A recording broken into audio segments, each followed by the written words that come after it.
and we have Jacqueline conducting the homily. And Jacqueline has over 28 years experience as a practicing astrologer, tarotologist, thank you, behavioralist, and clairaudient. Mentored by such noble advisors such as John Logus, Robert Jansky, thank you, and Barbara Harkins. Jacqueline is a graduate of the Monroe Institute, an ordained minister, an affiliate of Florida Spiritualist Association, and a member of the American Federation of Astrologers. She is locally known for her work on radio programs and monthly horoscopes, which are wonderful, and is nationally recognized for lectures and classes on astrology and tarot. So, welcome, Jacqueline.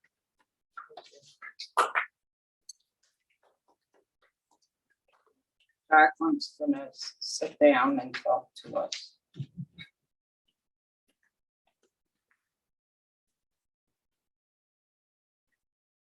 Thank you. And thank you for helping me climb this mountain. My greatest fear is public speaking. Oh, And you're welcome. My aunt had a great saying.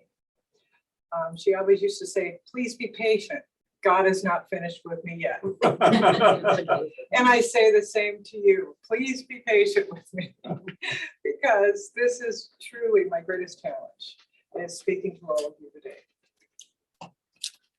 When I was asked to talk to you today, the first word that came to mind was forgiveness. In life, everything has a yin and a yang, a positive and a negative.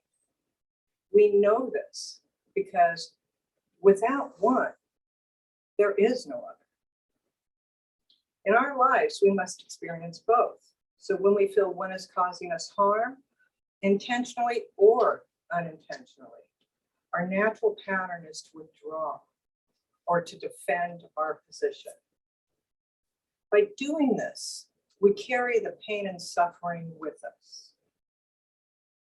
To find the truth and understand what the purpose of the situation is, we must first see the perspective from the other's point of view.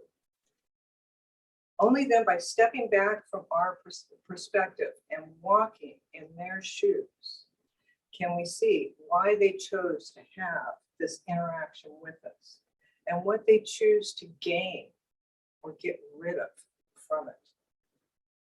There's an old adage, when you point one finger at someone else, 3 are pointing back at you.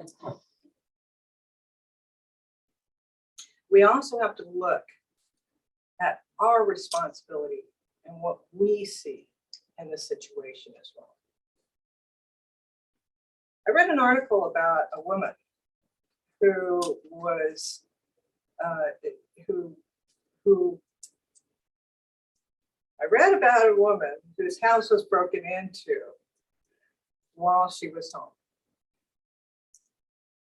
Instead of acting in fear and pleading with her robber, she stopped and said calmly, "My name is Anne, and what is yours?" He turned around grumpily and said, "Jim."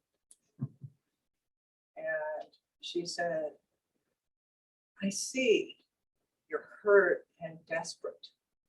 What is troubling you?"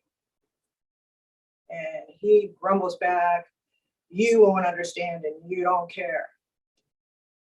And she turns around and says to him, "I do care, and I would like to help. Please sit, let's chat." After a long conversation, and she found that she could look deeply into his issues and help him heal those issues. And when she did, what happened is that he stood up, fixed her door, and walked out. About a year later, he came back to her and he apologized for his action and thanked her. Because of her interaction, he changed his whole entire life. This woman, by her kind action, comparing compassion and understanding, not only helped this man heal, but also saved herself from what could have been a tragedy and turned it into a blessing. When we look at the conflict of where the other person is coming from and see their struggle and justification, as well as why we choose to judge it in a negative manner, we will see the purpose and the benefit it brings to our lives. There is some reason why the situation is presented to us, and it is to appreciate the quality of life in the day. All of us are human and in the human experience. And all of us will fail many times. In every situation of conflict in our lives, we are partially responsible. When we look at what is our responsibility in another appearing to us with anger and aggression, we must embrace the opportunity to grow in the experience. Once we have found compassion for ourselves, as well as our offenders, we learn how to forgive. In Luke 23:34, the Lord says, "Forgive them, for they know not what they do." And in the Lord's Prayer, we say, "Forgive our trespasses as we forgive those who trespass against us."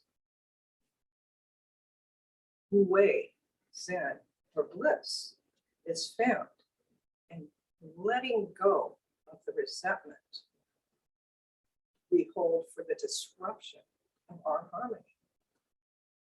We seek the truth of the blessing of the experience, and we see the understanding, compassion, and gratitude we have gained in the experience.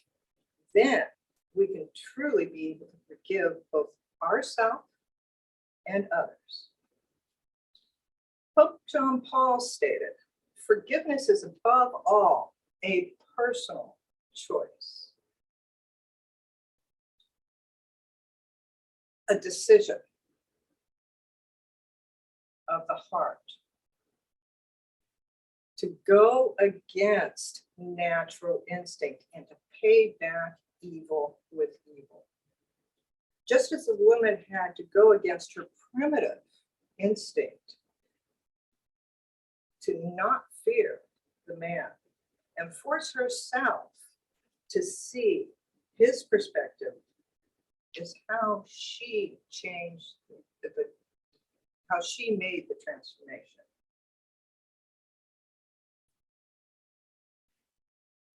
If she would have reached out in his poor choice or in his evil with fear, there would have been a whole other outcome to the situation.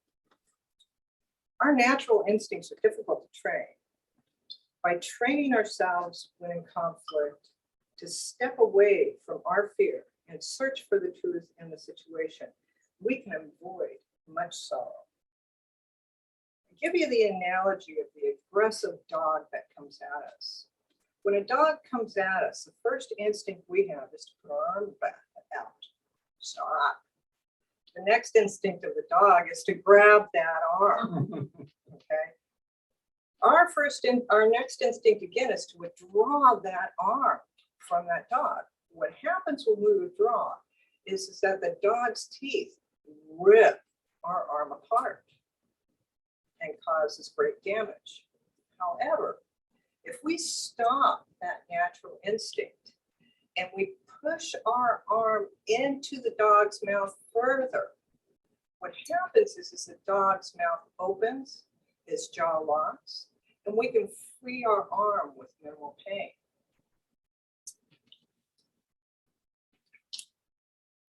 The same applies about how we get to the point of true forgiveness. We must train ourselves to lean deeper into what offends us before reacting or placing judgment on it. The amazing part that occurs when we choose to walk through our non-preferred experiences with understanding, compassion, and forgiveness is the pain becomes less and our hearts become lighter. My true enlightenment into forgiveness came after I finished a series with the Course in Miracles. It gave me the understanding of how to truly listen and validate what a person was saying. I grew up with an alcoholic father who was very abusive. And I carried that suffering for many years. One of the parts of the process in A Course in Miracles is to look back, to step in the offender's shoes, and to see where they were coming from at the time that they offended us.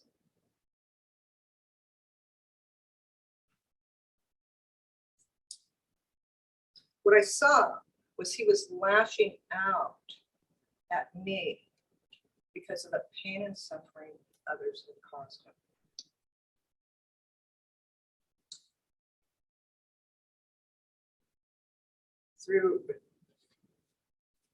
Through seeing his frustration, feeling his pain, I was not only able to forgive him, but to let go of the suffering that caused me.